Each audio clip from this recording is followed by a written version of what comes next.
Hey, what's up guys, it's Omni here, and today I'm bringing you guys a very special video. I'm going to be doing an in-depth tutorial on how to do the Mob of the Dead Easter egg, Pop Goes the Weasel. That's the achievement you'll get, Pop Goes the Weasel, for 25 gamer points, and if you follow this tutorial correctly, you will get multiple other achievements along the way. It's a pretty cool Easter egg, and hopefully this tutorial will help you guys out. It didn't take us too long to do it. We did use other tutorials on YouTube, but a lot of them actually ended up missing steps and stuff, so we kind of had to figure it out on our own.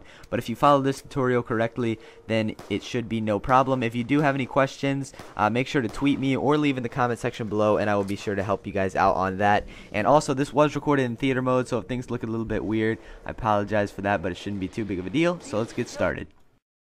Alright, so the first thing you're going to want to do is get the Warden's key, and the Warden's key can be located in one of two different spots. Our key was located next to the Warden's office and next to the Citadel tunnels, and it'll be hanging from a little thing close to the ceiling. It'll have electricity around it and everything, so it's pretty easy to spot. And the other spot that it can be located is right after you get out of the spawn. It'll be right over top of the cafeteria door, and that will also have electricity and everything around it, so it'll be pretty easy to see. There is no electricity in these clips because of theater mode, so I apologize for that, but they should be easy to spot, and that's a pretty easy step.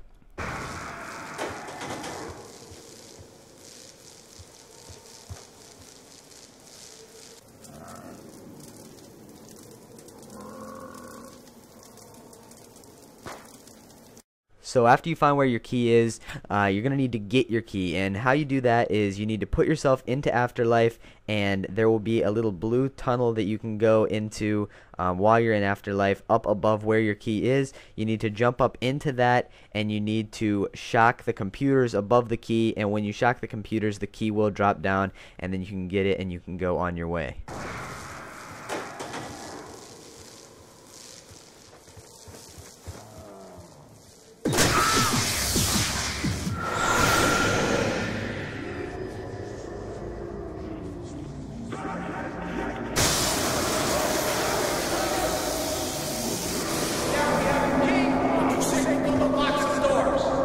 So now this next part is you're going to need to feed the dogs. Now there are 3 dogs that will spawn in the only 3 locations. One of them is right here kind of in the middle area. Another one is upstairs next to the roof, and the other one is down below at the docks.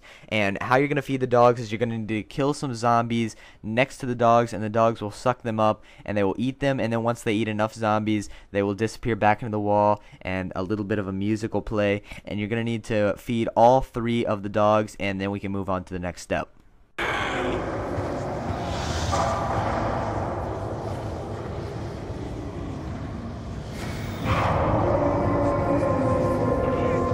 1. That means there are 2 more to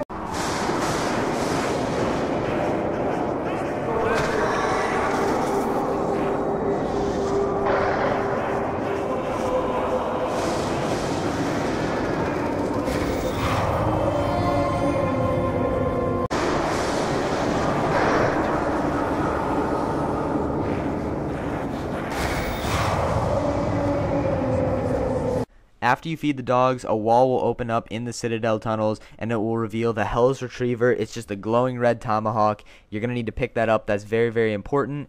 Some of these steps don't need to be in this perfect order, but I recommend getting this on a very, very early round. It's going to help you guys out a lot in the long run.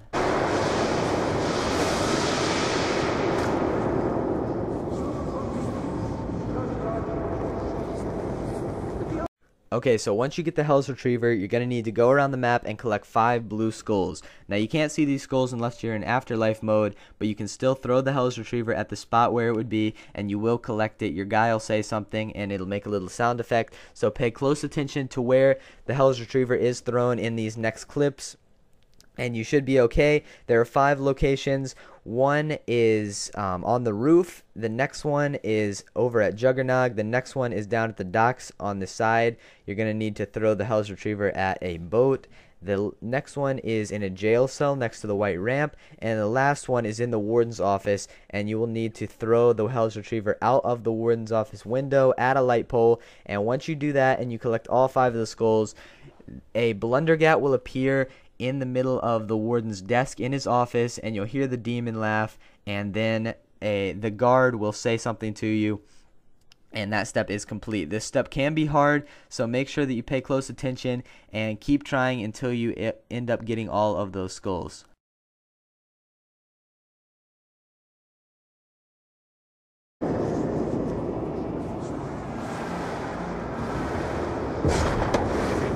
Looks like just what we were looking for.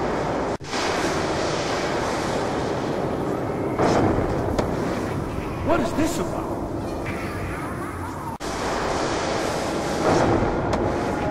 Guys, I found something. Oh, we're gonna need this.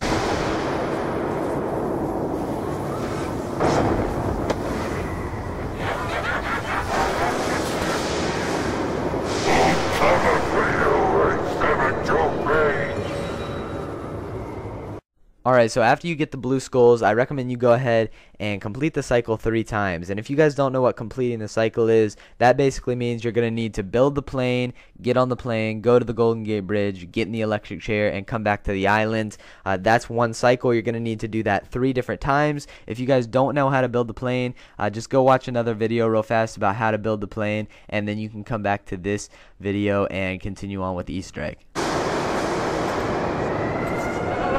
Now!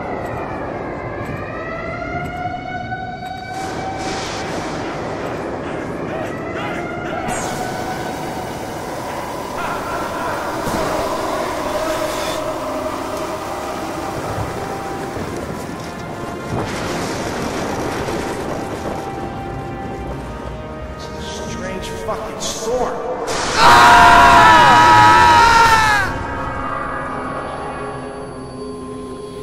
Okay, so after you complete the cycle 3 times, you're going to need to go back over to where we got our first Warden's key, right next to the Warden's office and the Citadel tunnels, and in one of the jail cells, there will be a poster. Now, you're going to need to throw your Hell's Retriever through the poster. It'll break the wall. Then you're going to need to go right over to your left, put yourself into Afterlife, and a little portal thing will open up in the side next to the Afterlife thing that you just, killed yourself with. So you're going to need to go in there, and there will be kind of a little destructed piece of material that was broken out of the floor, and right next to that there will be a little silver spoon, and you're gonna need to shock that silver spoon until the demons laugh, and then you have completed that step. Something behind the poster.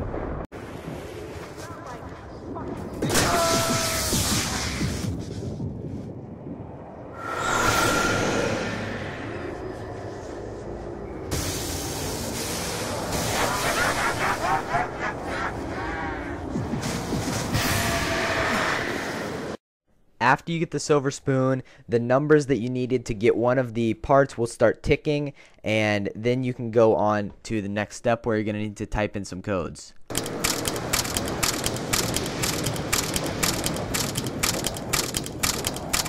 Okay, so the numbers have started ticking. Now you're going to need 2 people to go over there to where the numbers are ticking, and you're going to need to go to the top part of that area of the map next to the Afterlife machine. So you're going to need 2 people for this. As I said, that's very, very important. So right here you're going to see #Clay is going to go into Afterlife, and he's going to have to run down those stairs while he's in Afterlife, and he's going to need to type in these codes. Now, the reason why you need 2 people for this is because there are 4 codes to type in, and you'll probably run out of Afterlife. He'll end up running out of Afterlife after he types in 3 of the codes.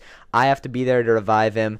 I revive him, and then he comes back up to me, and I go into Afterlife to type in the last code, and then he can revive me. So make sure you do have 2 people, because you will most likely run out of time before you end up typing in all 4 of the codes. So he's going to go into Afterlife here, run down there, and type in the codes. Now the first code that he's going to type in is 101. Now once you type in 101, the numbers will shift over to the right, and you can type in the next code. The next one is 872. After he types in that, it'll shift over again. And the next one is 386. So once he typed in 386, I had to revive him because he was out of Afterlife. And then I go into Afterlife and I go in and type in the last code, which is 481. Make sure you get these codes right. It's going to make it really tough if you do end up messing up these numbers, so make sure you get those right. As I said, 101 is the first code, 872 is the second code, and 386 is the third, and the last one is 481. Once you type in that, you can go on to the next step of the Easter egg.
Once you typed in those codes, the next part of the Easter egg you're going to need to do is follow around these little headset power-ups throughout the map. Now, I didn't record this part because the little things weren't showing up in theater mode, but it's pretty self-explanatory. The first one, I believe, is going up those stairs next to that Afterlife machine that you had to shock yourself to go type in the codes. You're going to need to follow those power-ups, and when you grab one of the power-ups, the screen will turn black and white, and you'll hear a little audio clip about the entire story of the characters and everything like that.